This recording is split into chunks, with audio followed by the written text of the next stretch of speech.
tu dis que tu es dans l'église et puis tu n'arrives même pas à discerner ceux qui sont de ta parenté. Pourtant, eux, ils se connaissent entre eux. C'est pas bon, hein? C'est dangereux.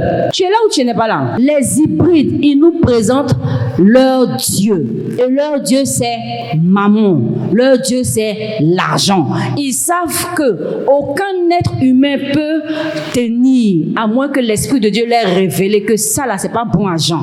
Faut laisser. Ou alors tu prends et puis tu fais comme ça, comme ça, comme ça. Il y a des argents qui sont bizarres. Dieu te dit, prends et puis fais comme ça, fais comme ça, fais comme ça.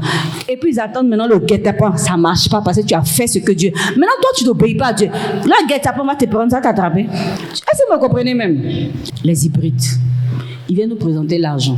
Alors, Caïn s'est marié. Ils ont commencé à faire des enfants. Alléluia. Ça, c'est dans Genèse chapitre 4. Maintenant, pendant qu'il lui faisait ses enfants, on va dans Genèse chapitre 5. Voici le livre de la postérité d'Adam. Lorsque Dieu créa l'homme, il le fit à la ressemblance de Dieu. Créa l'homme et la femme et les bénit. Et il les appela du nom d'homme lorsqu'ils furent créés. Adam, âgé de 130 ans, engendra un fils à sa ressemblance. Adam, 130 ans. 130. C'est maintenant il a enfanta. Un autre fils pour remplacer Abel que Caïn a tué. Il fait enfant à quel âge? 130 ans.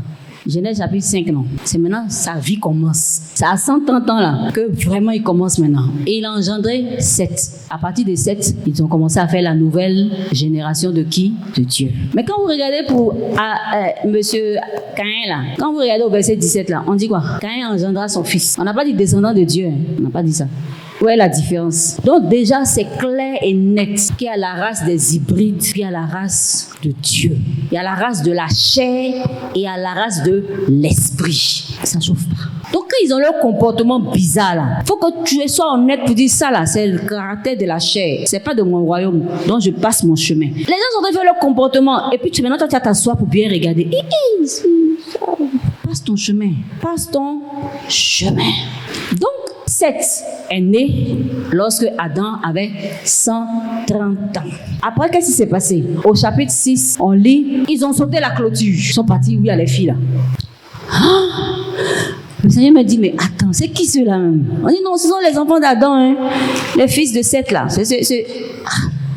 Mais eux, ils ne savent pas que nous, on est de la race de l'esprit. Je suis fatiguée. Ce que je vais faire. Alors que la vie commence à 130 ans là ça va finir à 120 ans. C'est maintenant à 130 ans, ça commence là. C'est à 130 ans, les gens commencent à faire leurs enfants. Fais ça! C'est 120 ans. Il n'y a pas de part entre la chair et l'esprit. Ou tu es spirituel, ou tu es charnel. Il n'y a pas au milieu. Eux-mêmes, ils se reconnaissent entre eux. Maintenant, pourquoi toi, tu n'arrives pas à reconnaître tes frères? Et c'est toi qui viens combattre tes frères. Un royaume divisé ne peut subsister. Eux, ils sont en train de développer leur royaume. Et c'est maintenant nous, on est en train de diviser notre royaume. Pourquoi vous faites ça?